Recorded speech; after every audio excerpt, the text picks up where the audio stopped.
Welcome back and a happy new year. Now, I'm convinced that long-running agents are the future of agentic coding and vibe coding, and in this video I'll prove that to you. I'm going to show you two projects that have three things in common. They were both built using Claude Code. I sent them each the exact same prompt, and finally, I didn't interfere at any point. I simply let the agent run on autopilot, and as you'll see in a second, the results are drastically different. And later on in this video, I'll show you how you can use this long-running agent yourself, and it's really easy. First, let's have a look at the prompt that I passed to each of these agents. And this is a really detailed prompt. It gives a basic overview of the app that we're trying to build, and by the way, this is an application that can assist content creators with coming up with hooks and titles and thumbnail ideas. I also reference some technical documentation that it can use to understand the different frameworks involved. Then we've got some prerequisites, like we're starting off with the Next.js project, we've got our problem statement, and a lot more. So a few things to note is with the thumbnail generation, I actually want to use the Nano Banana model to generate different thumbnail ideas. And then we also have this built-in AI assistant that's able to manipulate the results, generate more results, and come up with additional ideas. So this really is a massive project. So for the first project, all I did was go through the normal workflow using Claude Code CLI. So I went into planning mode, I then passed in that entire prompt into Claude Code, and Claude then created an implementation plan, and afterwards I just told Claude to go ahead and implement it. And this was the result. So this is a really simple user interface. There's no light or dark mode, although I did specify light and dark mode in the actual prompt. And for reference, I did use Opus 4.5 in thinking mode for this project. So I've already created a few sample projects here, but something to note is there's actually no option to delete any of these projects. Let's create a new project. Let's create N8N beginner tutorial. And now we can provide the topic that this video is about. So we can say this is a comprehensive beginner tutorial on getting started with N8N, from basic installation to building agentic workflows.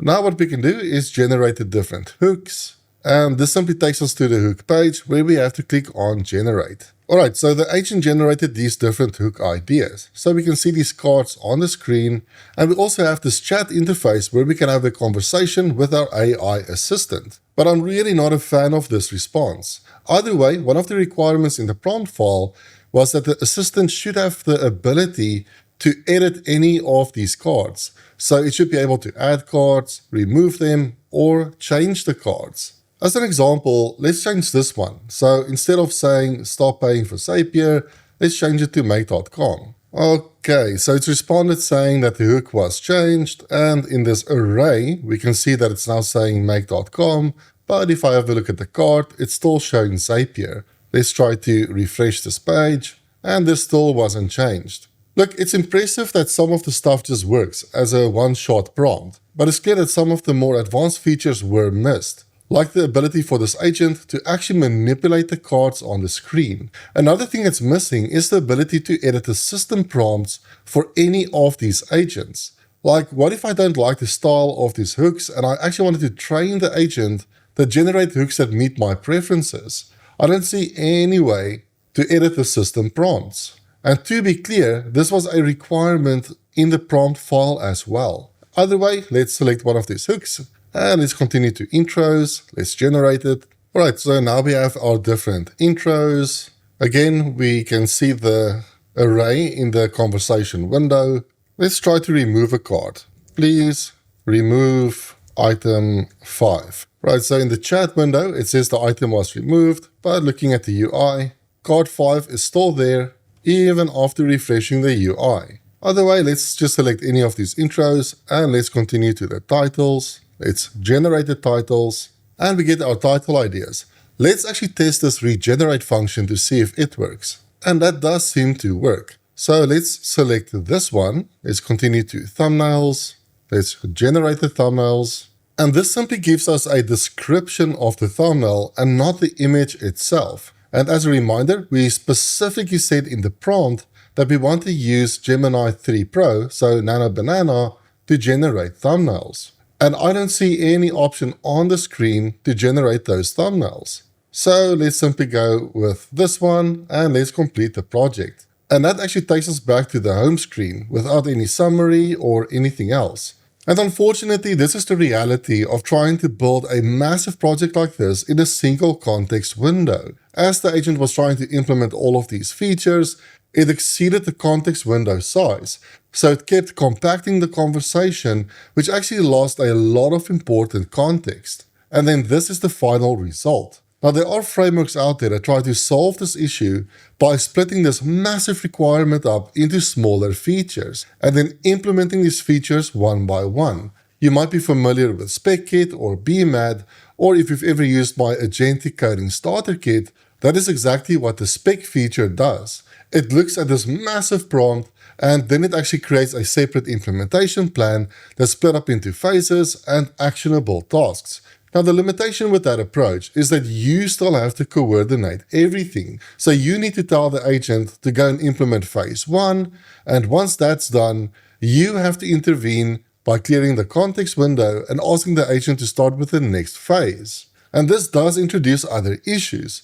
This is like having developers work in shifts, where one developer would do a piece of work and they would then leave the office. And the next developer comes in having no context on what the previous developer did. So they just kind of take on the next piece of work, implement it, and they could introduce duplicate code. They could even introduce bugs that break whatever the previous developer did. And besides, for large projects like this, I don't think any of us actually want to sit around and babysit the agent while it's going through 20 or 50 phases. So the solution to this is to implement a long-running agent harness. This harness will allow the agent to run for a very long time. This could be hours or even days to implement everything. And this also includes regression testing. So let's have a look at the second project. Again, I used the exact same prompt. I also used Opus 4.5 in thinking mode. A lot of this will look familiar. It's the same project that we're trying to build after all, but you'll already see a lot of small differences. The first being is we've got access to light and dark mode. We also have this settings button where we can edit the different prompts. So indeed, we can edit the system prompt for the hooks agent, the intros agent, titles, and thumbnails. Then from the main screen, we can actually filter projects by different statuses. This isn't even something I asked for, but the long-running agent decided that these features would make sense. When I hover over these cards, we have the option to delete the project, edit it, we can even duplicate the project, and of course open it. Let's try to delete this project. And that works. Let's then try to create a new project. So let's give it a name. Let's provide the topic. We can also provide the target audience. So I'll just say no coders and automation experts. And for the content style, let's do educational. Then let's create this project. Then let's open it. And this already looks way better. We can see exactly where we are in the process. We have a summary of the topic, and on the right hand side, we've got access to our AI assistant. Let's just say hello to see if this actually works. And it does.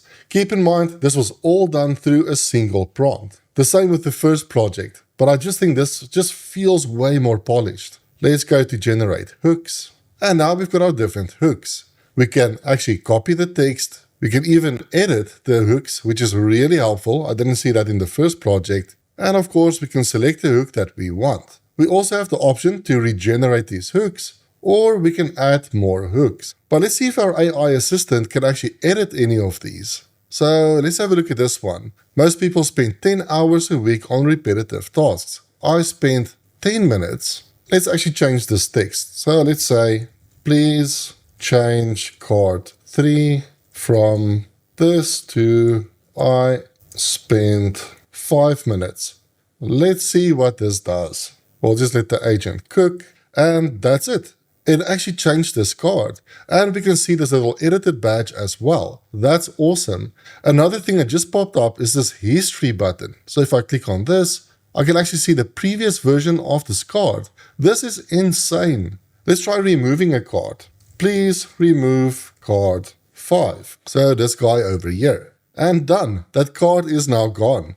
This is insane. This is really, really cool. All with a single prompt. Let's continue to intros. I'm just going to generate whatever. This is probably a small thing, but I do appreciate that the AI assistant gives you these little buttons to tell you what you can use this assistant for. This isn't something I asked for, but it's really cool that it's there. Okay, so we've got our different intros. Let's select this one. Let's continue to titles. And we've got our different title ideas. Let's simply grab this one. Let's move on to thumbnails. So during the planning phase, the agent asked me if I would like to have the ability to send reference images to Nano Banana. So if you're unfamiliar with how Nano Banana works, it's really good at generating new images, but also really good at editing images, which also means you can provide a reference image. So maybe a photo of myself, along with maybe any important logos that could be used in the design. So that agent actually did that research. It looked at the capabilities of Nano Banana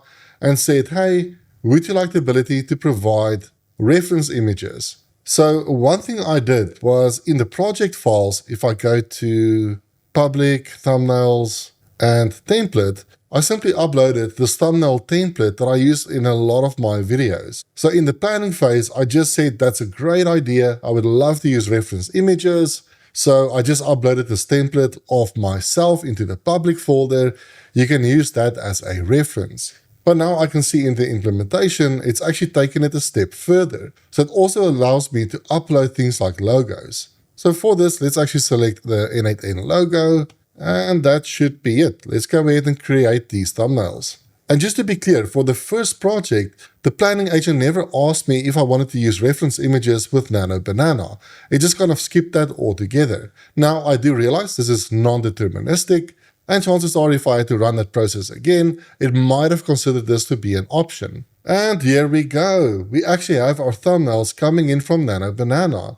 This is awesome. I actually like this first one. So what we can do is view this in full screen, which looks great. We can also view the prompt that was sent to Nano Banana. We can also upscale the image. So I guess if this is the one that we want to use, we can simply upscale it to 4K. We can also refine the image. So let's click on that. And let's change the text. Let's say, please replace game changer with beginner tutorial. All right, let's click on regenerate and let's see if this actually works. All right, it seems to be done.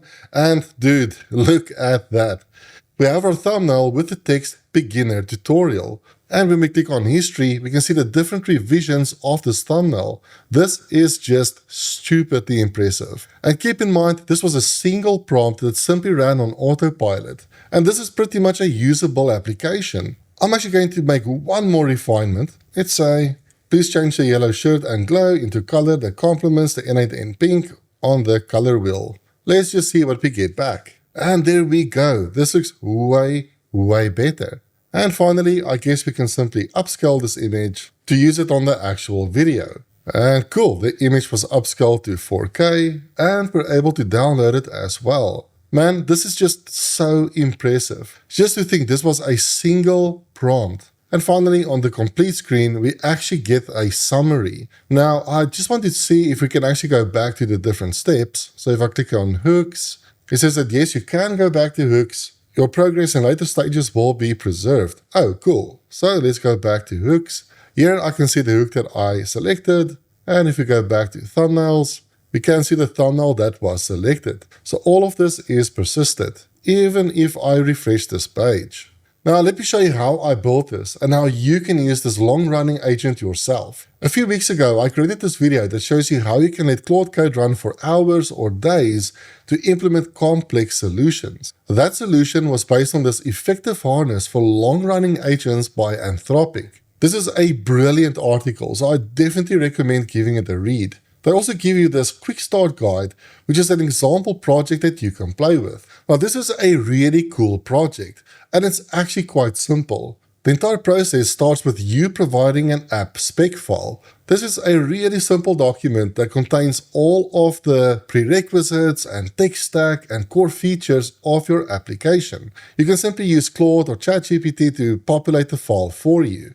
Now, when you execute this application, so the long-running agent harness, it will start off by running this initializer agent. This agent will have a look at your app spec file and it will actually do a couple of things. It will set up the basic project structure, but more importantly, it will also produce this feature list. Now, this is really the magic of having these long-running agents. This feature list could have tens to hundreds to even thousands of features. Each and every aspect of your application becomes a feature. For example, having a light and dark toggle. That becomes a feature, and that feature needs to be implemented by a coding agent and tested thoroughly. And once the initializer agent completes its work, the framework kicks off coding agents. So this coding agent will have a look at the feature list to find the next feature that needs to be implemented. This coding agent also has a second task, and that is to perform regression testing. So it needs to retrieve the next feature that should be implemented,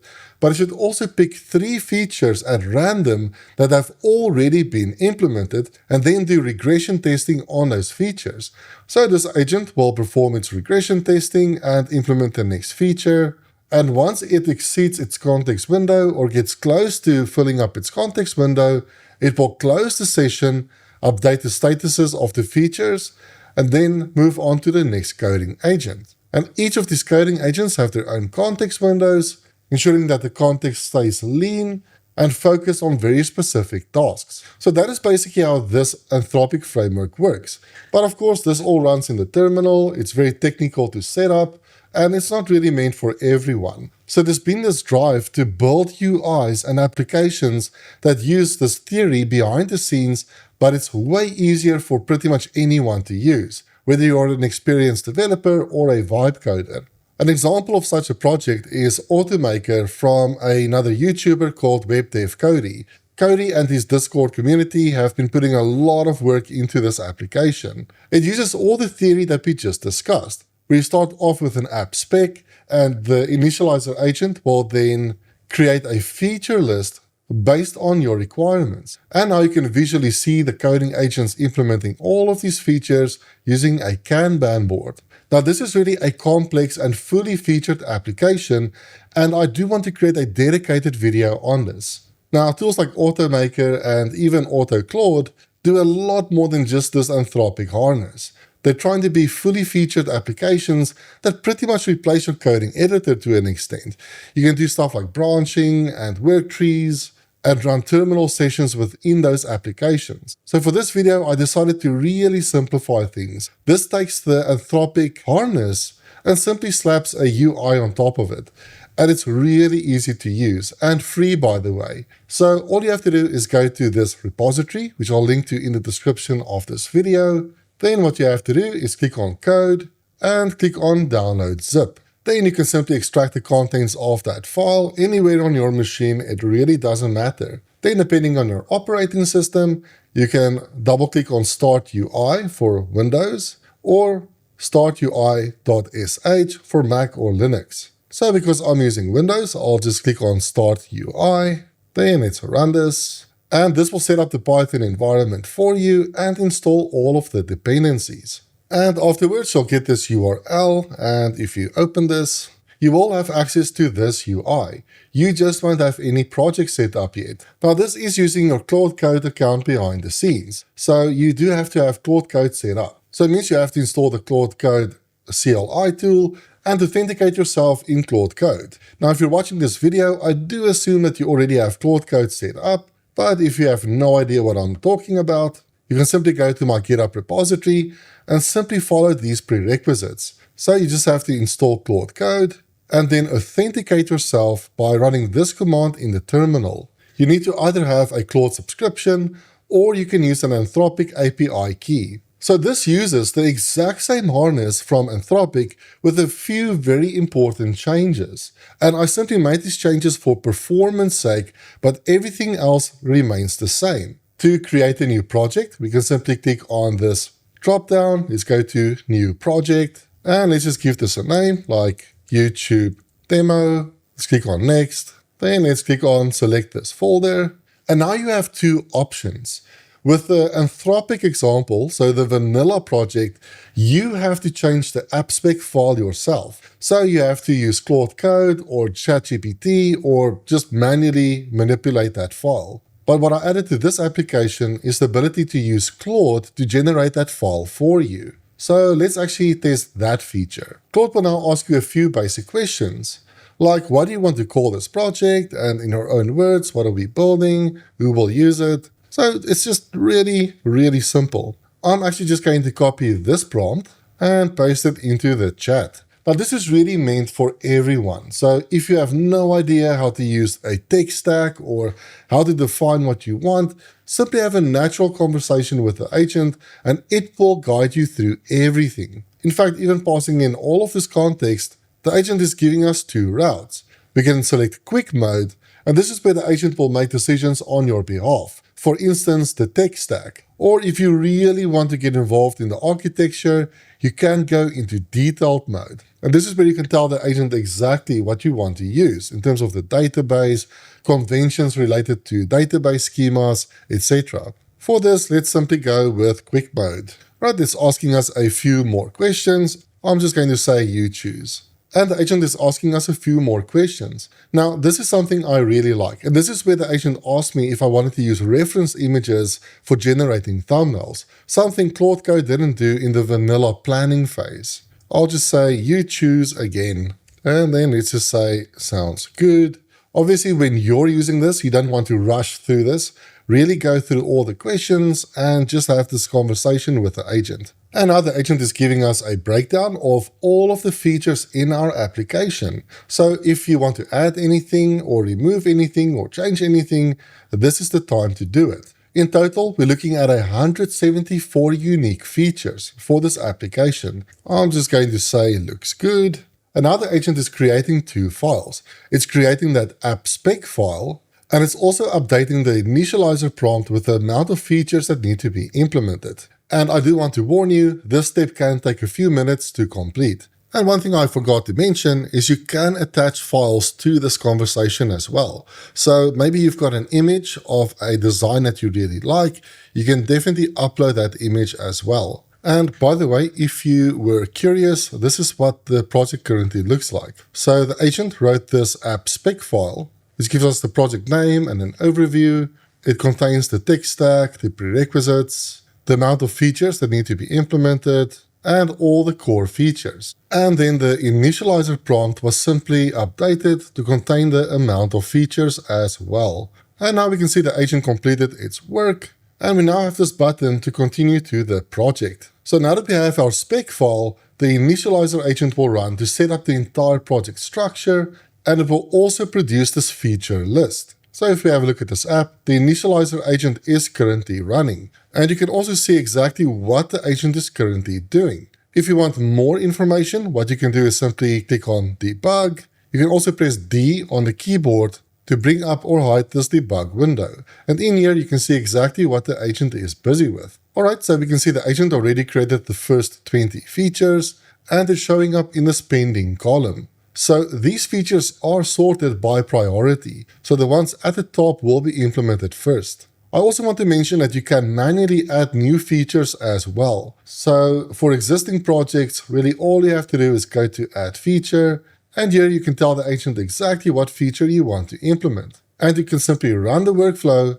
and the agent will automatically pick up that feature and implement it. Another small quality of life feature is the chat window. So when you click on this, you can ask questions about your project or the code base in this chat window. The initializer agent created 190 features. That is more than the amount of features that we agreed on in the conversation, so sometimes it might create more features than you expected, but that is just because it identified certain gaps and it's trying to create complete test coverage. It's also setting up the project structure and installing all of the dependencies. Let me show you some of the improvements I made to the original harness. The Anthropic harness writes all of the features to a massive feature list file. Now, if you have hundreds of features, this file can get massive. That feature list file by itself can exceed the context window of the agent. So instead of having this massive JSON file, I instructed the agent to add features to a SQLite database instead. So in this database, we can see all of the features with their priorities,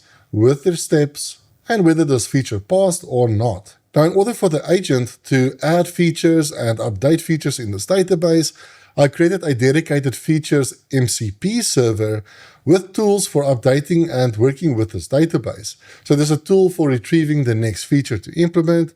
There's a separate tool for retrieving 3 features to regression test, etc. I found that this approach reduces token usage and it actually improves performance. Perfect, the initializer agent is now done. The coding agents will now start implementing these features. So if I have a look at this debug window, you can see the agent is using these MCP tools. So there's a tool for retrieving the stats. This will simply tell the agent how many features have been implemented. There's a tool for retrieving the next feature to implement. And if there were any completed features, the agent would use the MCP tool to retrieve 3 random features to regression test. Great, so the coding agent just pulled in a feature and it's busy implementing this feature over here. And it's already implemented that feature. Well, that's cool. So it's now retrieving the next feature to implement, which is this guy over here. And in my opinion, this really is the secret sauce. This agent will actually open up a browser window and test the application in real time. So as you can see, it's actually opened up this browser window. This allows the agent to actually see the application, so it can identify any UI-related bugs or styling issues as well. This is really relying on test-driven development. So it will test a feature, realize, oh, it actually doesn't work because there's a bug or the feature is totally missing. It will then implement the feature and try again. So as I've been speaking, you can actually see the page changing as the agent is testing this functionality. And it's this workflow of implementing a feature and testing it using the UI that really makes a massive difference. The agent is not simply implementing this blindly, it's testing the application to make sure everything works and everything is there. Yes, this takes a long time to complete and it uses a lot of tokens. And if it's quality you're after, this is really the approach you need to take. And if you're on a smaller plan with Anthropic, like the $20 plan, you will reach your usage limit relatively quickly. But honestly, it doesn't matter. Your usage resets after a certain period of time, and this agent will simply auto-continue the moment your usage has been reset. So you can run this while you're sleeping, or over weekends, or when you're away. Now, if you want to just run through the stuff as quickly as possible without testing, you can do that as well. Simply stop the server, then select YOLO mode, this yellow button over here, and click on Start Agent in YOLO mode. So this will simply grab the next feature, implement it blindly. It will do lint and type checks though, so it won't look for any syntax errors, but it's not going to test these features at all. It's just going to assume that everything works and move on to the next feature. So if you really just want to go with speed, then just use YOLO mode. But if you want to build something that's actually robust and production ready, then let the agent test. If you've got any questions, please leave a comment below. Or if you get stuck or have any issues, you can join my school community and either myself or one of the community members will assist you. And also remember to hit the like button and subscribe to my channel for more Claude Code and Agentic Coding tutorials. I'll see you in the next one. Bye bye.